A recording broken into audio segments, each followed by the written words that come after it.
आज गुरु पूर्णिमा के अवसर पर पुनः हमारे इस स्वाध्याय की परंपरा को हमने पुनः प्रारंभ किया। हम अपना स्वाध्याय प्रारंभ करें उससे पूर्व जिनका अनंत उपकार हम सबके ऊपर है, ऐसे परम महागुरु भगवान महावीर स्वामी को हम नमन करते हैं। उसके बाद जिनका उपकार है गौतम स्वामी, जिन्होंने भगवान महावीर स्वामी की देशना को द्वादशांग में गूथा, ऐसे गौतम गणधर स्वामी को हम सादर प्रणाम करते हैं। उसके बाद आचार्य कुंदकुंद स्वामी आदि जितने भी आचार्य हुए हैं, उन जिनकी श्रवण परंपरा और ग्रंथ परंपरा से आज हम सबके सामने ये ग्रंथ उपलब्ध है, जिसमें साक्षात जिनेंद्र भगवान की वाणी है। ऐसे परम महागुरु सभी आचार्य परमेष्ठियों को भी हम नमन करते हैं। यह परम सौभाग्य का विषय है कि विमल भरत युवा मंडल साकीनाका की ओर से हमारा यह स्वाध्याय पुनः प्रारंभ हुआ। पिछली बार स्वाध्याय के माध्यम से आप सबने बहुत अच्छी रुचि दिखाई, उसी का परिणाम हुआ कि पुनः यह स्वाध्याय जागृत हो, जीवित हो। इस भावना के साथ यह स्वाध्याय परंपरा हमने पुनः प्रारंभ की। वैसे ये स्वाध्याय हमारा प्रति शुक्रवार शाम को 8 बजे से 9 बजे होगा, लेकिन लॉकडाउन के अंतर्गत हमने यह समय थोड़ा परिवर्तित करके रविवार को शाम को रात को 8 बजे से 9 बजे रखा है। हमारी इस स्वाध्याय माला में हम कोशिश करेंगे बिल्कुल बेसिक से प्रारंभ करेंगे। जैसे बेसिक्स हमने पहले लिए थे 3, 4, 5 दिन के स्वाध्याय में, उसमें भी हमने बिल्कुल सरलता से ही प्रारंभ किया था विषय, और धीरे धीरे उसमें कुछ विशेष बात थी, उन सब बातों को भी अपन ने समझा था। ठीक उसी तरह यहाँ पर भी इस बार ये कोशिश की जाएगी कि बहुत सूक्ष्मता से भी विषय को लिया जाएगा, थोड़ा स्थूल रूप से भी लिया जाएगा, और आप सबको जितना सरलता से समझ में आ सके ऐसे विभिन्न कथा कहानियों के माध्यम से भी लेंगे। मेरा इंटेंशन इस बार विशेष करके बच्चों के लिए है।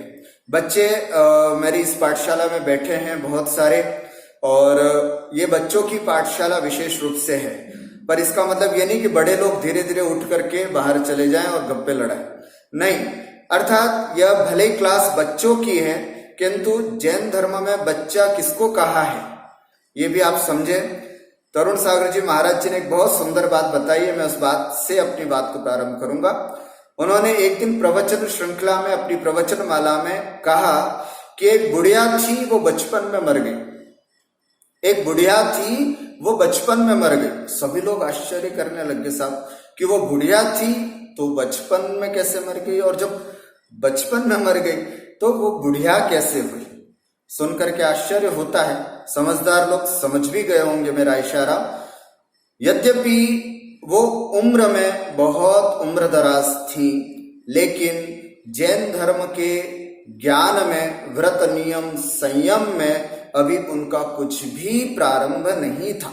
अर्थात लगभग अभी प्रारंभ ही किया था उन्होंने पढ़ना लिखना, और अचानक मृत्यु हो गई।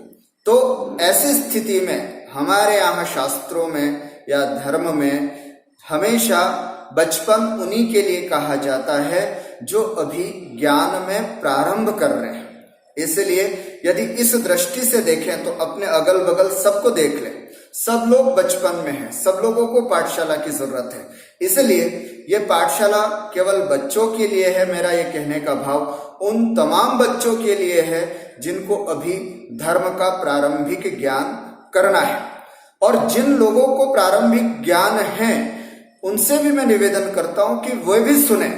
जरूर उनको कक्षा समाप्त होते होते बहुत सारी ऐसी बातें मिलेंगी जिनको सुन करके उनको लगेगा कि अरे यार ये बात तो हमको मालूम ही नहीं थी, अच्छा हुआ ये आज बात पता चली। इसलिए मेरा आप सबसे निवेदन है कि पूरा परिवार बैठे, जिस तरह से आपने पिछले हमारे शिविर में आदर्श परिवार देखे, क्या पूरा परिवार एक साथ बैठ करके स्वाध्याय कर रहा था, वैसे ही परंपरा हमारी सप्ताह में कम से कम एक दिन पूरा परिवार साथ में बैठ करके स्वाध्याय करे, इस भावना से इसका नाम हमने दिया है घर घर चर्चा रहे धर्म की। इसका भाव इसके साथ ये भी है कि आप लोग 1 घंटे यहाँ पढ़ने के बाद आप सबसे निवेदन है कि आपस में इसकी चर्चा भी करें।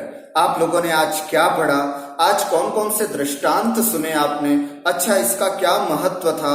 अपने से परिवार में छोटे बच्चों के साथ जब आप बात करें तो और इधर उधर की गप्पे न करके कोशिश करें कि आज के शास्त्र स्वाध्याय की चर्चा करें। न केवल आज आपको ये बातें 6 दिन तक मेंटेन करनी है, 7वें दिन फिर आपको एक नई खुराक मिलेगी। इसलिए कोशिश करना है कि घर में एक ऐसा धार्मिक माहौल बन जाए, है ना, घर में एक धार्मिक माहौल बन जाए। यही उद्देश्य हमारा इस स्वाध्याय का है।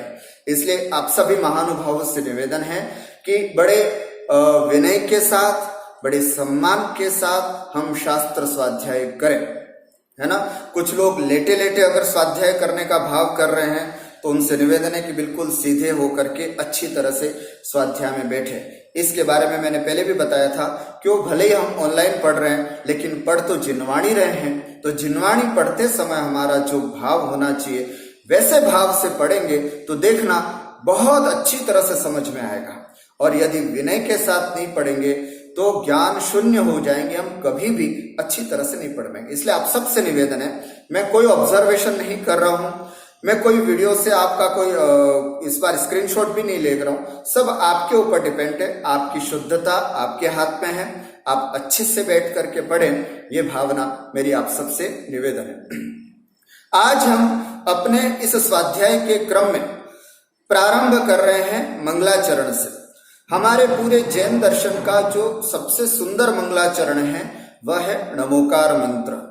बच्चे भी बैठे हैं, बड़े भी बैठे हैं, सबके लिए आज इस नमोकार मंत्र से संबंधित कुछ विशेष, कुछ नई बातें हम समझते हैं। प्रायः पहला भाग जब हम पढ़ना प्रारंभ करते हैं तो हम नमोकार मंत्र से ही प्रारंभ करते हैं। और मैं समझता हूं जितने भी लोग आज हमारे से जुड़े हैं उनमें से बहुत से लोग नमोकार मंत्र को जानते हैं, पढ़ते हैं, कई बार उसको दोहराते भी हैं, दिन में जाप भी करते होंगे, लेकिन कहते हैं कि जब तक उसका महत्व नहीं पता चलता है तब तक श्रद्धा उत्पन्न नहीं होती, और जब तक श्रद्धा उत्पन्न नहीं होती है तब तक चमत्कार उत्पन्न नहीं होता।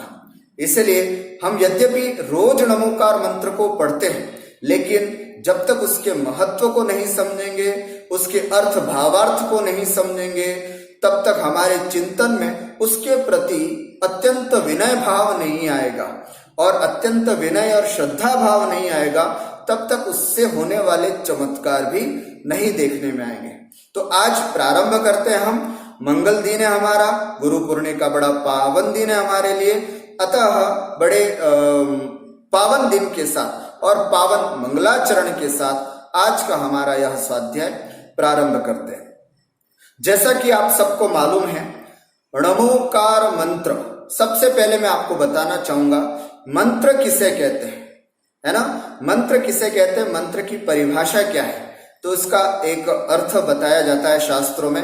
कहा जाता है कि जिसमें अनंत शक्ति हो और जिसके अनंत अर्थ हो, है ना, जिसके अनंत अर्थ निकल करके आते हों, जिसमें महापुरुषों को नमस्कार किया गया हो और जिसके पाठ करने से, जिसके उच्चारण करने से हमारी कार्य सिद्धि होती है, वो कहलाता है मंत्र। समझ में आया? एक बार फिर से मैं मंत्र किसे कहते हैं इसको बताना चाहूंगा। अर्थात जिसमें अनंत शक्ति होती है और जिसमें अनंत अर्थ विद्यमान होते हैं और जिसमें महापुरुषों को नमन किया गया हो या जिसमें महापुरुषों को नमस्कार किया गया हो और जिसके पाठ करने से हमारे कार्य की सिद्धि होती है, उसे हम मंत्र कहते हैं। अब प्रश्न आता है, नमोकार मंत्र क्या होता है, नमोकार मंत्र किसे कहते हैं? तो उसके लिए कहा जाता है, क्योंकि मंत्र तो बहुत सारे हैं, दुनिया में बहुत सारे मंत्र हैं। हमारा आज का विषय है नमोकार मंत्र। तो नमोकार मंत्र किसे कहते हैं? तो कहा जाता है जिसमें 5 परमेष्ठियों को नमस्कार किया गया है, जिसमें 5 परमेष्ठियों को नमस्कार किया गया है, उसे हम नमोकार मंत्र कहते हैं। आप सबको मालूम होगा 5 परमेष्ठि कौन कौन से? अरिहंत परमेष्ठि, सिद्ध परमेष्ठि, आचार्य परमेष्ठि, उपाध्याय परमेष्ठि और साधु परमेष्ठि। इन 5 परमेष्ठियों को जिस पे नमस्कार किया गया है वो हमारा कहलाता है नमोकार मंत्र। अब जैसे ही नमोकार मंत्र प्रारंभ करते हैं तो एक अजीबोगरीब सी भाषा हमारे सामने आती है, क्योंकि हम जिस भाषा में बोल रहे हैं ये भाषा हिंदी है। हमने कई बार अंग्रेजी भाषा भी सुन रखी है, संस्कृत भी सुन रखी है, किंतु नमो अरिहंताणम, नमो सिद्धाणम ये किस भाषा में है? क्या ये संस्कृत में है? कई लोग इसको संस्कृत में भी बताते हैं, लेकिन नहीं, हमें ध्यान रखना है नमोकार मंत्र जो है वो प्राकृत भाषा में है। किस भाषा में है? प्राकृत भाषा में। ये प्राकृत भाषा कौन सी है? ये तो हमने आज तक नहीं सुनी। ये आपको ध्यान में रखना है कि प्राकृत भाषा बहुत प्राचीन और नवीन मतलब बहुत प्राचीन भाषा है, बहुत प्राचीन भाषा है। अर्थात संस्कृत से भी प्राचीन भाषा अगर हम इसको कहें तो इसमें कोई अतिशयोक्ति नहीं होगी। अर्थात प्राकृत भाषा एक जनभाषा थी। पहले लोग प्राकृत भाषा में इस प्रयोग किया करते थे, बोलचाल की भाषा प्राकृत थी। ऐसे प्राकृत भाषा में यह नमोकार मंत्र लिखा गया है। आचार्य कुंद स्वामी के, जो कि अध्यात्म जगत के सूर्य कहे जाते हैं, ऐसे आचार्य कुंद स्वामी के बहुत सारे ग्रंथ प्राकृत भाषा में लिखे गए। और यदि हम अपने धर्म की दृष्टि से भी देखें तो जैसे वैष्णव धर्म की भाषा संस्कृत भाषा है ना, और ईसाइयों की भाषा जैसे इंग्लिश है, जैसे मुस्लिम समाज की भाषा जैसे उर्दू है, वैसे ही आप जैनियों से अगर कोई पूछे कि साहब आपकी भाषा कौन सी है, तो हमें बताना होगा गौरव के साथ कि हमारी भाषा प्राकृत है, हम जैन हैं, हमारी भाषा प्राकृत है। वैसे भाषा किसी धर्म से, भाषा का किसी धर्म से कोई संबंध नहीं है ना, कोई संबंध नहीं। लेकिन बहुतायत से कहा जाता है कि जिस धर्म के अधिकतर ग्रंथ जिस भाषा में लिखे गए वो उस धर्म की भाषा। जैसे मुस्लिम समाज के बहुत सारे अपने जो कुरान आदि हैं वो उर्दू आदि में लिखे गए हैं, इसलिए उनकी भाषा वो कही जाती है। इसी तरह से यद्यपि जैनों के बहुत सारे ग्रंथ संस्कृत में भी लिखे गए, इसलिए संस्कृत वैष्णवों की ही भाषा है, वैदिक भाषा ही है, ऐसा नहीं कह सकते। लेकिन मैं जैसे बता रहा हूं कि जैसे जिस धर्म के अधिक से अधिक ग्रंथ जिस भाषा में लिखे गए हों, उस भाषा को, उस धर्म की भाषा औपचारिक रूप से कहा जाता है। ठीक उसी तरह हमारी यह जैन धर्म के बहुतायत ग्रंथ जो हैं, कषाय पाहुड़ ले लीजिए, षटखंडागम ले लीजिएगा, प्रवचन सार ले लीजिएगा, समय सार ले लीजिएगा, नियम सार ले लीजिएगा, पंचास्तिकाय हुआ, अष्टपाहुड़ हुआ, है ना, ऐसे रयण सार हुआ, ऐसे बहुत सारे ग्रंथ जो हैं वो प्राकृत भाषा में लिखे गए। इसलिए हमारी प्रिय भाषा या हमारी अपनी भाषा जो है वो प्राकृत भाषा है। और इससे बड़ी क्या बात बताओ, नमोकार मंत्र भी प्राकृत भाषा में है। तो ऐसा यह प्राकृत भाषा में लिखा गया है। आइए अब अपन सबसे पहले इसका अर्थ समझते हैं और फिर इससे संबंधित और चर्चा करते हैं। नमो अरिहंताणम, नमो सिद्धाणम, नमो आयर्याणम, नमो उवज्झायाणम, नमो लोए सव्व साहूणम। ये इसका शुद्ध उच्चारण है। आपने देखा होगा इसमें अंतिम में पद पढ़ते हैं जब अपन, नमो लोए सव्व साहूणम, तो इसमें दो शब्द आए हैं, एक तो है लोए और दूसरा है सव्व। मैं पहले इसकी ओर आपका ध्यान आकर्षित करूंगा और उसके बाद इसका अर्थ विशेष रूप से अपन समझते हैं। लोए का मतलब क्या? लोए का अर्थ होता है लोक में, बच्चे ध्यान से सुने, लोए, लोए शब्द का अपन बोलते हैं लास्ट में नमो लोए सव्व साहुणम। दो शब्द यहां से उठा लीजिएगा, कौन कौन सा, लोए और सव्व। ये दो शब्द जब तक आप नहीं समझोगे नमोकार मंत्र का अच्छा अर्थ नहीं लगा पाओगे। नहीं तो वैसे तो नमो अर्यंताणम, अर्यंतों को नमस्कार, नमो सिद्धाणम, सिद्धों को नमस्कार, ऐसा सामान्य अर्थ तो आप शुरू से करते आ रहे हैं। आज विशेष रूप से हम अर्थ कर रहे हैं जिसको आपको समझना जरूरी है। सबसे पहले मैं बताना चाह रहा था लोए, लोए शब्द का अर्थ क्या, तो लोए का अर्थ होता है लोक में। लोक में, लोक क्या होता है, लोक कितने होते हैं, लोक 3 होते हैं, ऊर्ध्वलोक, मध्यलोक और अधोलोक। तो लोए अर्थात तीनों लोकों में, क्या अर्थ होगा, लोए लोक में अर्थात तीनों लोकों में। अब दूसरी बात आती है सव्व। सव्व माने सभी, सभी का मतलब क्या, भूतकाल से संबंधित, वर्तमान से संबंधित और भविष्य में होने वाले सभी, ये होते हैं सव्व। सव्व माने सभी, सभी में भूतकाल अर्थात पहले जितने भी हो चुके हैं वे, वर्तमान में जो हैं वे और भविष्य काल में जो होंगे वे, इन तीनों कालों को ध्यान में रखते हुए यहां पर सव्व पद दिया है।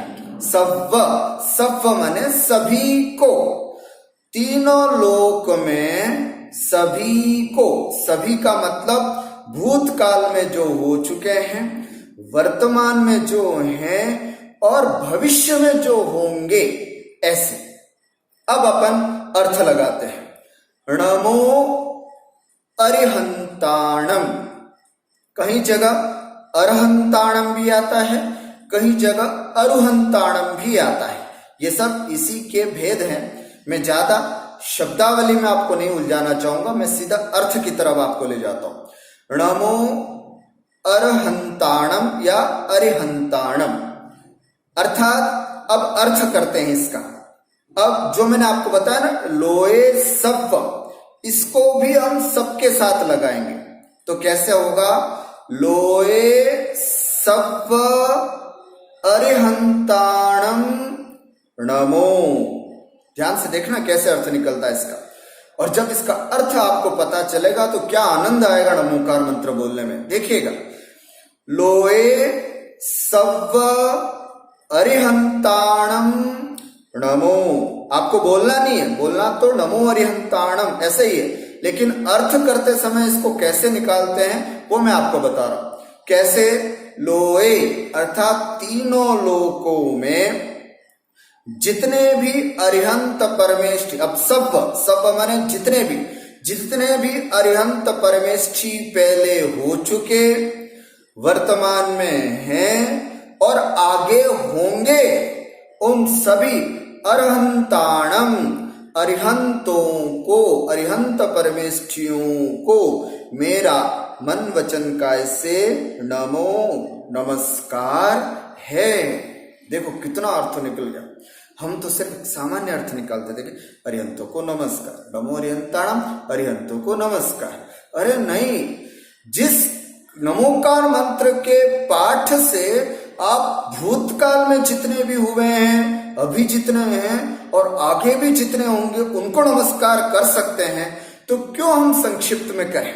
सोचिए, नमो अरिहंताणम, फिर से समझे अरिहंताणम का अर्थ, अर्थात तीनों लोकों में जितने भी अरिहंत परमेष्ठी, अब कितने हो चुके अरिहंत परमेष्ठी, काउंटेबल है क्या आपको, नहीं, अनकाउंटेबल, असंख्यात है ना, असंख्यात जिसको बोल सकते हैं, अनंत भी बोल सकते हैं, है ना। संख्यात, असंख्यात और अनंत, 3 प्रकार की संख्या आती है। संख्यात का मतलब जिसको आप गिन सकते हो, असंख्यात का मतलब जिसको आप गिन नहीं सकते हो, और अनंत का मतलब जिसका कोई अंत ही नहीं। ऐसे तो कितने अरिहंत परमेष्ठी हो चुके, अनंत है ना, बल्कि अनंत अरिहंत परमेष्टि हो चुके हैं, काउंटेबल ही नहीं है, क्योंकि कब से संसार चल रहा है, ये काल चक्र कैसा है ये हमने पिछली कक्षा में पढ़ा था। अनादि काल से ये काल चक्र चल रहा है, सुखमा दुखमा दुखमा सुखमा ऐसे करके अपन ने पढ़ा था ना जो पहले पाठ, उसके माध्यम से अपन ने देखा था। तो मेरे कहने का भाव है कि लोक में जितने भी अरिहंत परमेष्टि हो चुके हैं, वर्तमान में जितने भी अरिहंत परमेष्टि हैं, कहाँ हैं अभी वर्तमान में? वर्तमान में अरिहंत परमेष्टि तो है नहीं यहाँ पर, तो फिर कहाँ है? विदेह क्षेत्र में। विदेह क्षेत्र में आज भी अरिहंत परमेष्टि विराजमान है। तो हम कहेंगे कि वर्तमान में जितने भी अरिहंत परमेष्टि, आप केवल नमो अरिहंताणम बोलोगे तो आपके वाइब्रेशन विदेह क्षेत्र में बैठे अरिहंत परमेष्टि के चरणों में भी पहुंच जाएंगे, बशर्ते आप उसके भाव को समझें, उसके अर्थ को समझें। तो विदेह क्षेत्र में विराजमान उन अरिहंत परमेष्टि को भी मैं नमस्कार करता हूं, और भविष्य में और होने वाले जितने भी अरिहंत परमेष्टि हैं, आगे जाकर के और जितने भी अरिहंत परमेष्टि हैं, वर्तमान में न जाने वो जीव कहाँ है ना, किंतु भावी निगम नय से, हमारे शास्त्रों में एक नय होते, 7 प्रकार के नय होते, निगम, संग्रह, व्यवहार, ऋजुसूत्र, शब्द, समभिरूढ़ एवं भूत नय, ऐसे नय होते हैं। जैसे पीएमटी में जिसका सिलेक्शन हो जाता है, उस बच्चे को आप कहते हो ना डॉक्टर साहब बोल गए, अभी सीपीटी क्लियर हुआ और उसको आप बोलते देखो ये सीए साहब हैं, है ना। ठीक उसी तरह कि जितने भी विदेह क्षेत्र में विराजमान अभी ये अरिहंत परमेष्टि हैं, और भविष्य में भी ऐसे जो अरिहंत परमेष्टि होने वाले हैं, उन सबको मैं नमस्कार करता हूं। त्रिकाल चौबीसी को भी हम नमस्कार करते हैं ना। आप समय शिखर जी गए होंगे, वहां पर महाराज जी ने अपने वहां त्रिकाल चौबीसी विराजमान किए, जो चौबीसी पहले हो चुकी है, अभी है, और आगे जाकर के भी जो चौबीसी आएगी, उन सबको वहां पर नमस्कार किया गया। तो मेरा भाव है, नमोकार मंत्र में सबसे पहले नमो अरिहंताणम का अर्थ क्या हुआ? तीनों लोकों में है ना, वैसे तीनों लोकों का ही संबंध है यहाँ पर। तीनों लोकों में जितने भी अरिहंत परमेष्टि हो चुके, जितने भी हैं, और भविष्य में जितने भी अरिहंत परमेष्टि होंगे, मैं उन सबको नमस्कार करता हूं। नमो का अर्थ है नमस्कार करता हूं। और जब भी नमस्कार किया जाता है, मन, वचन और काय से नमस्कार किया जाता है। अगर आप मन, वचन, काय से नमस्कार नहीं करते हैं, तो इस नमस्कार का फल हमको पूर्णतः प्राप्त नहीं होता।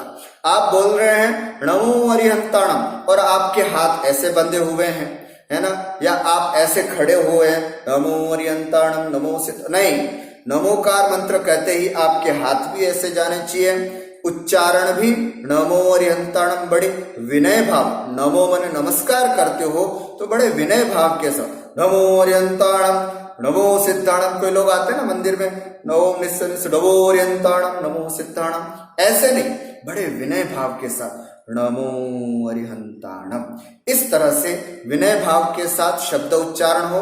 और उसके बाद तीसरी चीज है आपको काय, मन से भी, वचन से भी और काय से मैं उन सभी अरिहंतों को नमस्कार करता हूं।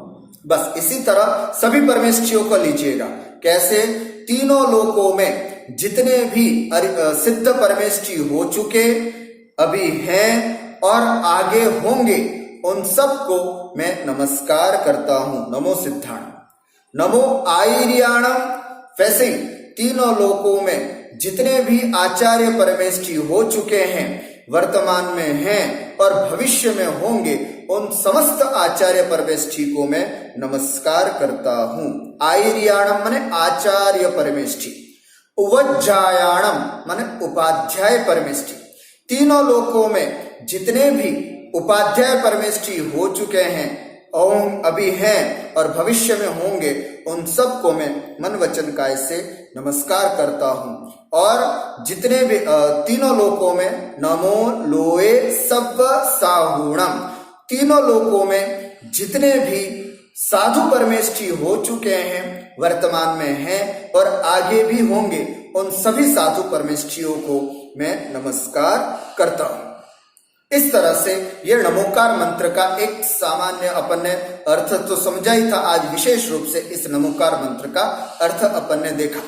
अब इससे संबंधित और भी बहुत सारी बातें हैं जो आपको समझनी।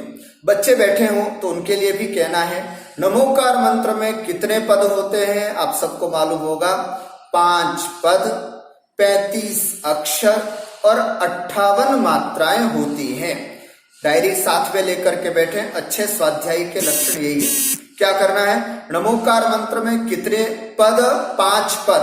कैसे, नमो अरिहंताणम 1 पद, नमो सिद्धाणम 2रा पद, नमो आयर्याणम 3रा पद, नमो उवज्जायाणम 4था पद और नमो लोए सव्वसाहुणम 5 पद। नमोकार मंत्र में कितने पद होते हैं, 5 पद होते हैं। उसी तरह नमोकार मंत्र में अक्षर कितने होते हैं, तो नमोकार मंत्र में 35 अक्षर होते हैं। कौन कौन से, एक नमोकार मंत्र को समझते हैं। नमो अरिहंताणम, ण 1 अक्षर, मो अरिहंताणम, नमो अरिहंताणम कितने हो गए, 7। तो नमो अरिहंताणम में 7 अक्षर, नमो सिद्धाणम कितने हुए, 5, नमो सिद्धाणम 5 अक्षर, नमो आयर्याणम, नमो आयर्याणम,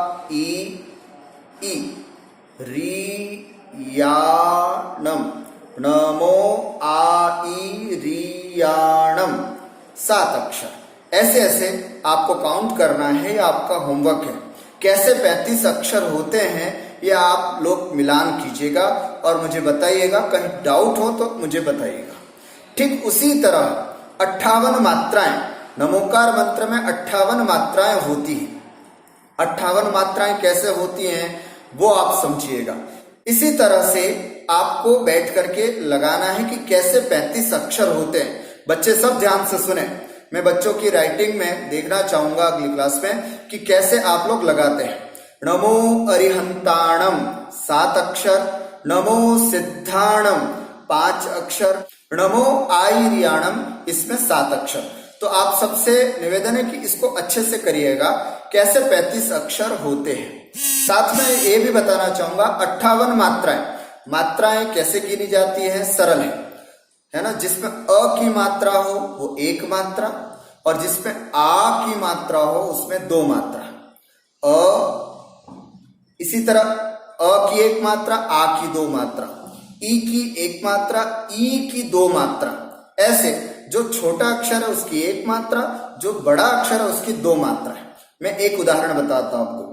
नमो अरिहंताणम में मात्राएं देखते हैं। ण अ है 1 मात्रा, मो 2 ओ की मात्रा है ना, 2 मात्राएं। नमो में कुल 3 मात्राएं होगी, ण 1 मो में 2, नमो 3 मात्राएं। अरिहंताणम अ 1 मात्रा, रि छोटी है 1 मात्रा, हन ये अनुस्वार है इसलिए 2 मात्राएं, ता 2 मात्राएं और नम इसमें भी 2 मात्राएं। अर्थात जिसमें अनुस्वार ऊपर वाली बिंदी हो उसमें 2 मात्राएं हैं, है ना। और बड़ा अक्षर हो उसमें भी 2 मात्रा, जैसे बड़ी ऊ है ना, इस सब में 2 मात्राएं होती हैं। और जो छोटा होता है उसमें 1 मात्रा होती है। प्राकृत में जो ए शब्द होता है ना, रोए, ये ए संस्कृत में भले ही बड़ा होता है किंतु प्राकृत में ये ह्रस्व होता है। बस ये विशेष बात है। मैं ये भी आपको काम होमवर्क के रूप में देता हूं कि इसमें कैसे 58 मात्राएं होती हैं, इसको आप लगाइएगा और फिर मुझे व्हाट्सएप कीजिएगा, तो मुझे पता लगता है कि आपको कितना समझ में आया। कोशिश करूंगा बच्चे अपनी राइटिंग्स में, बड़े भी लिखें कोई दिक्कत नहीं, अपने राइटिंग्स में 5 अक्षर, 5 पद, 35 अक्षर और 58 मात्राएं कैसे नमोकार में निकलती हैं, नमोकार मंत्र में, वो निकाल करके आपको मुझे बताना है। मैं ये क्यों पढ़ा रहा हूं, 5 पद, 35 अक्षर और 58 मात्राएं, इसको भी आपके समझना होगा। ये तो सबको मालूम है, परंतु इसको फिर क्यों पढ़ाया जा रहा है, मैं इसलिए बता रहा हूं कि ये शाश्वत सत्य है कि नमोकार मंत्र में 5 पद ही होते हैं। आपने ध्यान से सुना हो तो हमारा एक और साधर्मी है ना, श्वेतांबर भाई लोग, उनके समाज में इसको नवपदी भी कहा जाता है। नमोकार मंत्र को नवपदी कहा जाता है, किंतु दिगंबर जैन संप्रदाय में इसको पंचपदी ही कहा जाता है। दिगंबर जैन संप्रदाय में नमोकार मंत्र बोलना को कहा जाए तो कैसे बोलना है? नमो रिहंताणम, नमो सिद्धाणम, नमो आयर्याणम, नमो वज्जायणम, नमो लोवे सव्व सावणम। लेकिन श्वेतांबर पंथ में नमोकार मंत्र जब भी बोला जाएगा तो नमोकार मंत्र के साथ साथ ऐसो पंच नमो यारो सव्व पाप पणासणो मंगलाणम च सव्वेसिम पड़मम हवई मंगलम, ये 4 पद और बोले जाते हैं। तो 5 पद के साथ साथ ऐसो पंच नमो यारो सव्व पाप पणासणो मंगलाणम च सव्वेसिम पड़मम हवई मंगलम, ये 4 पद और मिल जाने से 5 और 4 9 पद होते हैं। तो श्वेतांबर संप्रदाय में इन 9 पदों से युक्त ही नमोकार मंत्र कहा जाता है। प्रायः आप अनुराधा पौडवाल आदि सिंगर्स के नमोकार मंत्र जब आप सुनेंगे तो प्रायः करके 9 बार ही बोला जाता है, लेकिन दिगंबर जैन संप्रदाय में 5 पद ही बताए गए हैं, तो 5 पद जानना चाहिए। दूसरी बात, इसमें 35 अक्षर के बारे में मैं क्यों बता रहा हूं कि साहब 35 अक्षर होते हैं? इसमें इसलिए सावधानी रखने की जरूरत है कि जब हम बड़े भावुक हो जाते हैं तो नमोकार मंत्र को उल्टा सीधा बोलने की कोशिश करते हैं। कैसे उल्टा सीधा बोलते हैं? ओम नमो अरिहंताणम, ओम नमो श्री सिद्धाणम, ओम नमो आयर्याणम, इस तरह से नमोकार मंत्र में और विशेषण आदि लगा करके बोलने लग जाते हैं। कभी भी नहीं। नमोकार मंत्र को जब भी आप उच्चारण करें तो ध्यान रखें 35 अक्षर से एक भी अक्षर बढ़ाने का हक हमको नहीं है। आपको ओम बोलना है, अलग से बोलिएगा, श्री बोलना है, अलग से बोलिएगा, लेकिन नमोकार मंत्र बोलते समय इन अक्षरों को न जोड़ें, अन्यथा शाश्वत रूप से हमारी जो 35 अक्षर की एक माला बनी हुई है वो भंग हो जाएगी। आपने ओम नमो अरिहंताणम बोला, 35 की अगर 36 अक्षर हो गए। आपने ओम नमो श्री सिद्धाणम, ये श्री भी लगा दिया आपने, ओम भी लगा दिया, तो ये गड़बड़ हो गया। महानुभाव, लोक व्यवहार में हम भले किसी के साथ श्री बोले, श्री श्री श्री बोले, 1008 श्री बोले, चलेगा, किंतु मंत्रों में जैसा लिखा है वैसा ही उच्चारण हमको करना है। प्रायः संगीत के साथ हम नमोकार मंत्र बोलते हैं तो कितने ही विशेषण उसके साथ लगा देते हैं। और तीसरा, 58 मात्राएं भी एक इसमें विशेषता बताई जाती है। जैसे राष्ट्रगान बोलते हैं हम, है ना, जनगण मन अधिनायक, उसका एक सिस्टम है कि ये 52 सेकंड्स में ही कंप्लीट होता है, उतने में ही हमको कंप्लीट करना होता है। अगर उससे ऊपर ज्यादा होता है इसका मतलब आपने अच्छी तरह से इस गान को नहीं गाया। ठीक उसी तरह हमारे आचार्य कहते हैं कि 58 मात्रा वाला नमोकार मंत्र ही बोलना है। नमो अरिहंताणम, नमो सिद्धाणम, बिल्कुल उतना ही समय और उतनी ही मात्राओं को प्रयोग करना है। कई बार आपने देखा होगा जब हम संगीत आदि के माध्यम से बोलते हैं नमो अरिहंताणम, सब गड़बड़ हो गया। इसमें जितनी मात्राएं बताई गई थी शास्त्रों में, उन सभी मात्राओं को हमने धूमिल कर दिया।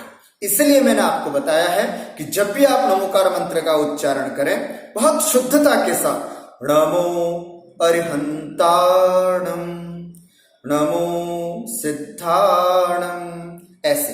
या फिर आप कहीं नमोकार मंत्र का पाठ करते हैं तो उसका भी यही तरीका है, नमो अरिहंताण। कई बार देखा है मैंने, इतना लय में चले जाते हैं हम, कहां से कहां पहुंच जाते हैं। ऐसा न हो, नमोकार मंत्र को बड़ी सावधानी के साथ और शुद्ध उच्चारण के साथ पढ़ना है।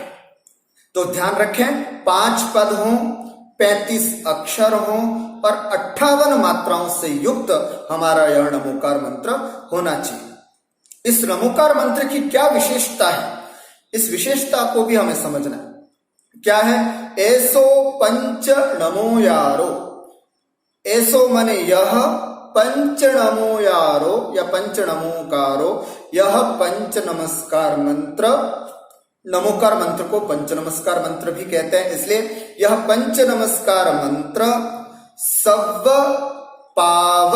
पावपणासणो, सभी पापों का नाश करने वाला है। यह पंच नमस्कार मंत्र सभी पापों का नाश करने वाला है। मंगलाणम च सव्वेसिम, सव्वेसिम मंगलाणम, और सभी मंगलों में, जितने भी मंगल हैं उन सभी मंगलों में पढ़मम हवई मंगलम। जो लोग अर्थ नहीं समझते हैं वो कहते हैं सभी मंगलों में सबसे पहले पढ़ना चाहिए। पढ़मम माने पढ़ना नहीं, गलत। पढ़मम का अर्थ होता है प्रथमम, है ना। सब पढ़मम हवई मंगलम अर्थात पहला मंगल होता है। क्या मतलब इसका? अर्थात नमोकार मंत्र को जपने से बहुत से पापों का नाश होता है ना, बहुत से पापों का नाश होता है। इस तरह के इस नमोकार मंत्र में आखिर ऐसा क्या है जिससे सभी पापों का नाश होता है? कहते हैं नमोकार मंत्र में जब आप इतनी श्रद्धा के साथ इतने सारे अरिहंत सिद्ध आचार्य उपाध्याय साधु परमेष्ठी को नमस्कार करोगे तो इतना चमत्कार इसमें निकल करके आता है, इतना चमत्कार निकल करके आता है कि हमने पुराणों में ऐसे बहुत सारे उदाहरण देखते हैं, पुराणों में ऐसे बहुत सारे दृष्टांत देखते हैं कि जीवन भर भले कैसा भी जीवन रहा हो, लेकिन अंतिम समय में भी यह नमोकार मंत्र जब श्रद्धा के साथ उनके सामने पढ़ा जाता है तो वह नमोकार मंत्र अंतिम क्षण में भी इतना चमत्कारी हो जाता है कि उस जीव को देवादि गति की प्राप्ति कराता है। तो जैसे बहुत सारे उदाहरण है आपके सामने। आणम ताणम कछु न जानम सेठ वचन प्रमाणम, केवल इतना बोलने वाला अंजन चोर भी आकाशगामिनी विद्या सिद्ध करके ले गया, हम सब जानते हैं। परंतु क्या कारण था उसका? उसके पीछे केवल श्रद्धा थी। यद्यपि वो अर्थ भी नहीं जानता था, लेकिन केवल श्रद्धा होने के कारण वह आकाशगामिनी सिद्धि प्राप्त करता है। एक पद्मरुचि नाम के सेठ थे, उन्होंने एक बेल को नमोकार मंत्र सुनाया, है ना। उस बेल को नमोकार मंत्र सुनाया, कहते हैं इतने शांत परिणाम से वह बेल मरण को प्राप्त हुआ कि मर करके आगे जाकर के वो सुग्रीव नाम का महापुरुष बना। उसके अलावा भी जैसे कि आप सबने सुना होगा जीवनधर कुमार की कहानी। जीवनधर कुमार के लिए कहा जाता है कि एक जगह कहीं यज्ञ चल रहा था, उस यज्ञ में कोई कुत्ता था, वो जाकर के हव्य सामग्री में मुंह मार देता है। तो जैसे उसने मुंह मारा तो कोई लोग वहां पर आए और उस कुत्ते को बेचारे को मारने लगे। इतनी बेरहमी से मारा उस कुत्ते को कि बिल्कुल कुत्ता अधमरा हो गया। कहते हैं उसी मार्ग से जीवनधर कुमार जा रहे थे, तो जीवनधर कुमार ने देखा उस कुत्ते को और देख करके आश्चर्य हुआ, ओहो ये कुत्ता तो बिल्कुल अधमरा हो गया।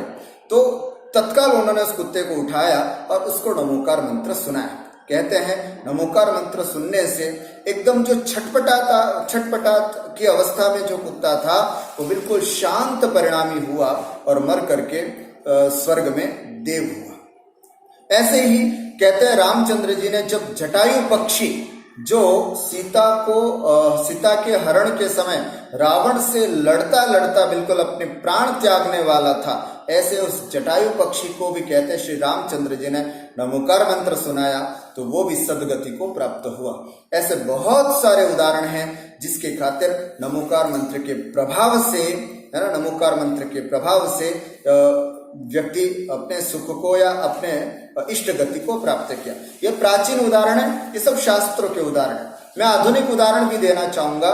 देशभूषण जी महाराज जी जो कुछ समय पूर्व ही हुए हैं, उन्होंने भी एक मुस्लिम भाई के बच्चे को, जिसको जहर चढ़ गया था सर्प का, उस सर्प के जहर को चढ़ने के बाद वो महाराज जी के चरणों में अपने बच्चों को रख करके कहते हैं कि आप कोई संत दिखाई देते हैं, आप मेरे बच्चे को बचा लीजिएगा।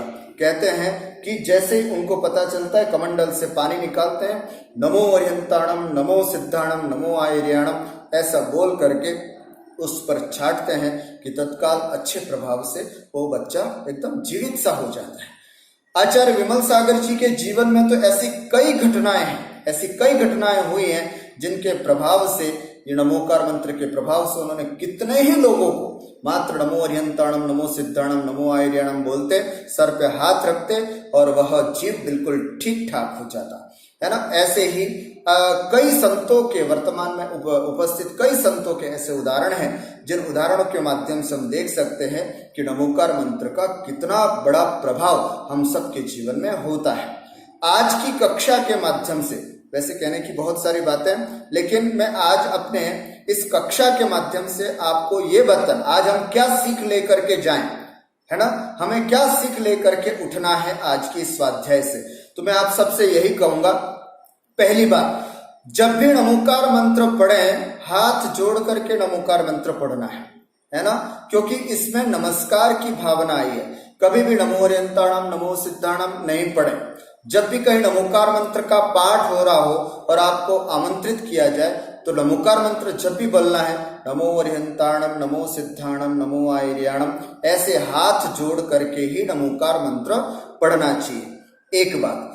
दूसरा, इस नमोकार मंत्र का पाठ अपने मंदिर या अपने आसपास के क्षेत्र में हर महीने, हर 6 महीने या हर साल कम से कम 1-2 बार आपके उस क्षेत्र में लगभग 6 घंटे अथवा 12 घंटे अथवा 24 घंटे का एक नमोकार मंत्र पाठ जरूर रखना चाहिए।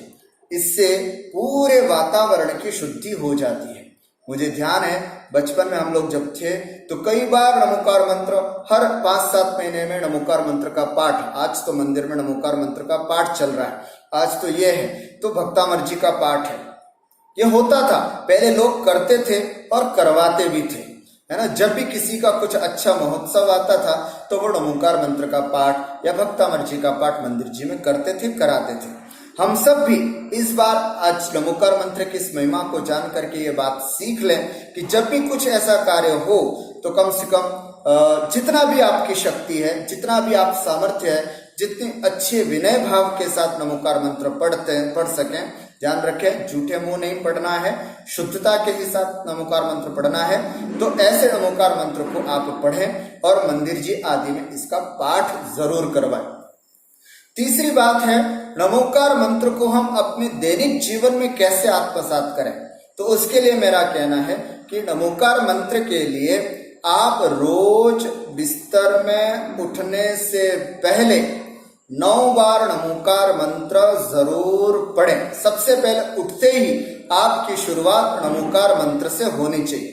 कहने का मतलब, जैसे आप बिस्तर से उठते हैं, कुछ भी ना मुंह से एक शब्द निकलना चाहिए, कुछ भी एक शब्द ना निकले, और जैसे आप खड़े होते हैं तो तत्काल आप ऐसे पद्मासन की मुद्रा में बैठें और नमो ओरियंताणम मुंह से बोल करके करें या मन में करें, कोई दिक्कत नहीं। आपका पहला अक्षर ही नमोकार मंत्र निकलना चाहिए।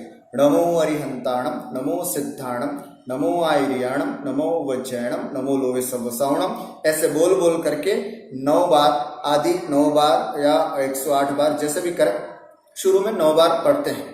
इस 9 बार के पीछे भी एक विशेषता है। ये 9 एक बहुत शाश्वत संख्या है ना। 9 बहुत कहते हैं 9 देवता का भी सूचक कहा जाता है, इसलिए 9 कहा जाता है। या फिर 9 एक ऐसी शाश्वत संख्या है जिसको उसके साथ गुणा करने से वापस 9 ही आता है। जैसे 9, 9 दूनी 18, 8 और 1 9, 9 तिया 27, 7 और 2 9, 9 चक 36, 6 और 3 9।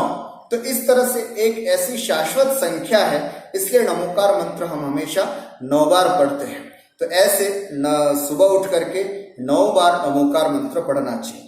उसके अलावा जो भाई दुकान पर जा रहे हों, जॉब पे जा रहे हों, माता बहनें अपने कार्यों को कर रही हों, तो उनको भी अपने दैनिक जीवन का जो कार्य करते हैं उस कार्य से पहले उनको नमोकार मंत्र जरूर पढ़ना चाहिए। जैसे आप किचन में काम करने के लिए जा रहे हैं तो कुछ भी आप घर गृहस्थी के छोटे सा छोटा भी कार्य अगर आप प्रारंभ करने जा रहे हैं, गैस चूल्हा भी लगाना जा रहे हैं, तो कम से कम एक बार नमोकार मंत्र पढ़ करके और फिर उस कार्य को करें तो निश्चित रूप से हमारे उस होने वाले आरंभ में जितना भी पाप है उसमें कुछ न कुछ कम पाप लगेगा। तो इस तरह से ये कार्य कर सकते हैं। आप जब भी भोजन करना प्रारंभ करें, जब भी आप भोजन की थाली पर बैठें तो कम से कम नमोकार मंत्र बोलना ही चाहिए। ओम नमः सिद्धेभ्य नमो अरिहंताणम नमो सिद्धाणम नमो आयर्याणम नमो वज्रयणम नमो लोवे सवसाव।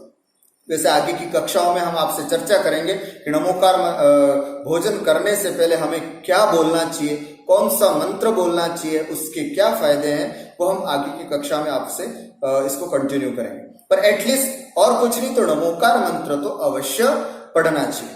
उसके अलावा रात को सोने से पहले नमोकार मंत्र पढ़ करके ही सोएं, ऐसी आदत हमारी बनानी चाहिए। हमारी भी आदत रहेगी तो बच्चों की भी आदत रहेगी। हमको देखेंगे तो हमको देख देख करके बच्चे भी ऐसे ही सीखेंगे। तो बिस्तर पर ही जाने से, सोने से पहले है ना 9 बार नमोकार मंत्र पढ़ने से इतने फायदे हैं। कहते हैं नमोकार मंत्र पढ़ना चाहिए और ऊंची ऊंची बातें भी बतानी है इसके पीछे भी कि सोने से पहले हमें क्या क्या कार्य करना है, वो हम आगे भी बताएंगे। तो हम फिलहाल इतना समझे कि सोने से पहले भी नमोकार मंत्र पढ़ना चाहिए। उठते ही नमोकार मंत्र, काम पर जाने से पहले नमोकार मंत्र, और उसके अलावा भोजन से पहले नमोकार मंत्र पढ़ना चाहिए। एक और विशेष जगह मैं आपको कहता हूं, उसके लिए भी जब भी हमारे ऊपर कोई आपत्ति आए, जब भी हमारे सामने अचानक कोई समस्या आ जाए, कोई विपत्ति आ जाए, तो हमारे मुंह से और कोई शब्द निकले न निकले, किंतु नमो अरिहंताणम जरूर निकलना चाहिए। फॉर एग्जाम्पल, आप कुछ भी कर रहे हो और अचानक आपकी दुकान पर, मान लीजिए कुछ भगवान न करे, आपकी दुकान पर अचानक आग लगी, तो आप अरे बाप रे ऐसा शब्द बोलने के स्थान पर आदत डालें, ओहो नमो अरिहंताणम ऐसे। अथवा कभी भी किसी अचानक कुछ भी हो जाए या लग गई आपको, है ना, अरे मतलब कुछ भी बोलते ना अपन, अरे बाप रे बचाओ लग गई, ये हो गया, ये हो गया, इधर उधर के कुछ भी शब्दावली बोले, उससे पहले हमको नमोकार मंत्र या उस समय नमोकार मंत्र बोलना चाहिए। सुना? तो उस समय माता जी ने यही कहा था कि जैसे भी हो हर स्थिति में हमको नमोकार मंत्र का उच्चारण करना चाहिए। तब से मेरी भी आदत लग गई कि ऐसे नमोकार मंत्र का उच्चारण करता हूँ। जब जयपुर से वापस गांव और गांव से जब जयपुर आता था, तो एक बार रात को अचानक, मैं अपनी सत्य घटना बता रहा हूँ कि अचानक जब रात को 2-2:30 बज रही थी, ड्राइवर को अचानक नींद आ गई और ऐसी नींद आई कि उसने अपनी गाड़ी डिवाइडर पर चढ़ा दी, और डिवाइडर पर जैसे ही चढ़ा, खड़खड़ करके आवाज आई। सब लोग, मैं भी स्लीपर में था, आराम से सोया हुआ था, अचानक उड़ा। आप विश्वास नहीं करेंगे, तत्काल उठ करके मुंह से केवल एक ही शब्द निकला, नमो अरिहंताणम, नमो सिद्धाणम, नमो आयर्याणम, नमो वज्राणम। आप विश्वास नहीं करेंगे, मैं इस नमोकार मंत्र का प्रभाव समझूं या कुछ भी कहूं, एक भी व्यक्ति को खरोच तक नहीं आई, एक भी व्यक्ति को कुछ भी नहीं हुआ। तो कहने का भाव, अचानक इस तरह से आने वाली संपत्ति और विपत्ति में भी यदि हम नमोकार मंत्र को स्मरण करते हैं तो निश्चित रूप से वो बहुत प्रभावी होता है और हमें इसका बहुत कुछ लाभ भी प्राप्त होता है। अब मैं एक और विशेष बात कहना चाहता हूं कि यदि हम इस तरह से नमोकार मंत्र बोलें और उसके अलावा थोड़ा सा टाइम आपके पास और है, और विशेष करके जो 60 ईयर्स से ऊपर हैं, सीनियर सिटीजन्स हैं, उनके लिए तो अनिवार्य रूप से कहता हूं कि दिन में एक नमोकार मंत्र की जाप तो आपको करना ही है। नियम बना लीजिए कि नमोकार मंत्र का एक जाप हम रोज करेंगे, ऐसा नियम से अनिवार्य। ऐसा क्यों? क्योंकि 108 तरह के पाप हम दिन में करते हैं, 108 तरह के पाप हम दिन में करते हैं, है ना। तो उन 108 प्रकार के पापों का नाश करने के लिए दिन में एक बार नमोकार मंत्र की शांति से जाप जरूर करना चाहिए।